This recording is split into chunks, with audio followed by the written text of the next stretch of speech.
Okay, first question. Sino ang gumawa ng malaking barko para... Okay. Ayan. Nung hinuli na si Jesus, nagalit si Peter. Kumuha siya ng tabak. Ano yung hiniwa niya sa sundalo?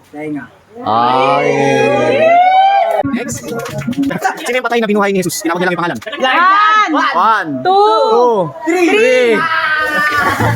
Sino yung ginamit ni Jesus para makalis ng Israelita sa Egypto? Ah, very good. Sino yung dinunok ng isda? Malaking isda. Three! Taglay! Okay, next. Baka pagdating sa akin, mahirap yung tanong. Sino ang tumalo kay Goliath? Sino ang pinakamatalinong hari? Solomon! Sinong propeta ang itinapon sa mga leon? Ilan ang disipulo ni Jesus?